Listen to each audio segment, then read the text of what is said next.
new U.S. strategy for Africa, increasing efforts to counter Russian and Chinese influence. The Trump administration shifts focus away from counterterrorism.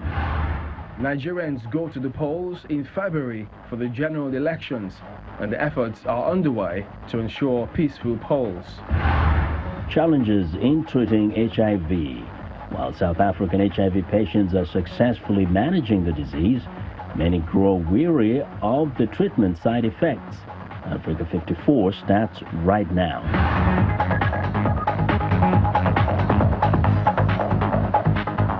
Hello and welcome to Africa54. I'm Chamberlain Usoa, Channels Television here in Lagos. I'm joined by Vincent Makori at Voice of America in Washington. Well, thanks a lot. I'm Vincent Makori at our global headquarters in Washington, D.C. Happy to be with you again for another edition of Africa54. Let's start off with a look at the strides toward peaceful 2019 polls. Chamberlain Usoa in Lagos brings you that story. That's right. Ahead of the general elections next month, stakeholders across the country are making efforts to ensure a violence-free exercise. In Kaduna State, the National Democratic Institute, in collaboration with USAID and other organizations, is sensitizing the public on the need to shun election violence. While in other states, the Independent National Electoral Commission, as well as politicians, are adopting other approaches, including signing of peace deals. Nigerians know too well the devastation and harm that violent conduct of elections can cause. Perhaps that is why political parties, 14 of them, are gathered in Jalingo, the Taraba state capital, to append their signatures to a document pledging to maintain peace during the 2019 elections. Each candidate for the governor's seat in the northeastern state comes forward to sign the page. Candidates from PDP, APC and UDP are, however, absent. In Jos, the Plateau State capital in north-central Nigeria, political party chairmen, traditional rulers, security chiefs, religious leaders and officials of the election body are present to witness the signing of the Peace Pact, which binds participants to their promise to hold peaceful campaigns and elections, devoid of hate speech, mudslinging and physical acts of violence. Still in the north central, in Minna, the Niger State capital, the MOU signing takes a different form, with the agreement being between the election body, INEC, and the duo of the Nigerian Union of Road Transport Workers and the National Association of Road Transport Owners. To partner with INEC in delivering election personnel and materials promptly on election day and to undertake reverse logistics.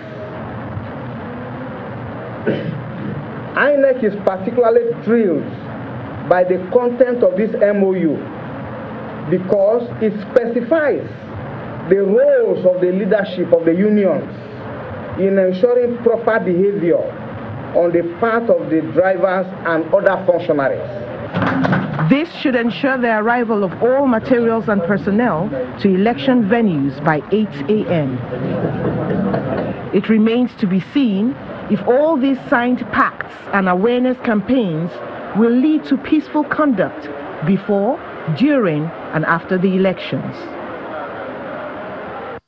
All right, so to give us more now on the quest for peaceful and credible exercise, we've got Dr. Godwin Okeke, who is a senior lecturer at the Department of Political Science, University of Lagos. He joins us via telephone from Lagos. Welcome to the program. Now, the last presidential election in 2015 was adjudged as peaceful despite fears of election violence. Do you see this year's presidential election building on that success?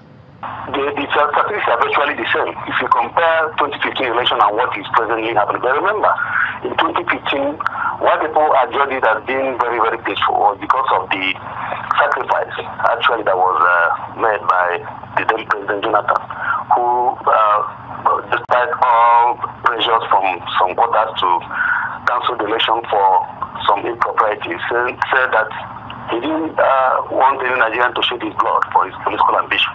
And that put to rest all the frayed nerves that were calling for violence at that point in time if Jonathan was returned to power. That being the case, if you look at the 2019 general election as it is presently, there are a lot of speculations of violence here and there. But at the end of the day, I think what virtually happens or what will happen is that it depends on the politicians themselves, because they are the ones that arm political talks. They are the ones that decide not to play by the rules. They are the ones that do all manner of things in order to capture political power. And the moment that they realize that political power is meant to serve the people and not for self-aggrandizing, that will eventually reduce. What elements, in your view, need to be in place to guarantee a peaceful conduct of the polls? Well, the elements that are to be in place is, the electoral law, in as much as the president did not sign the one that was supposed to have enhanced the political process. But the present electoral law that is in place should be, adhered to by all the participants. That should be the baseline. Any person who goes against the rules should be punished, and the law should be brought to bear on the offender. Moreover, all the security agencies, they should be neutral. The police should not be seen to be, partial in the application of the law. INEC should discharge their duties at the umpire that they are. The civil society groups should be able to also participate actively, educating the people. National Orientation Agency should also educate the voters on what to do and what not to do. Even the religious bodies, the idea of inciting other members to do violence should be discarded. So I think these are some of the things, aside from all the other ones that they need to apply. These are elements that assist in bringing about a peaceful, credible election in 2019. I mean, quite a number of people will agree that efforts geared towards peaceful elections are absolutely necessary at this time. But where does the bulk of the responsibility of addressing the drivers of violence lie? Definitely, the federal government has the presidency, particularly that is the executive, that directs in terms of controlling the armed forces and the police and all that. They should be the ones that should be able to live above board, trying to direct the security agencies to play their role, both the DSS, the police, the military. All of them should be able to, do their work without looking at whichever political party. They should allow the politicians to play the rule according to the game. But any person who deviates from the rule should be able to, face the law, not minding whether it's a member of the ruling party that they serve or the opposition or any of the minority political parties.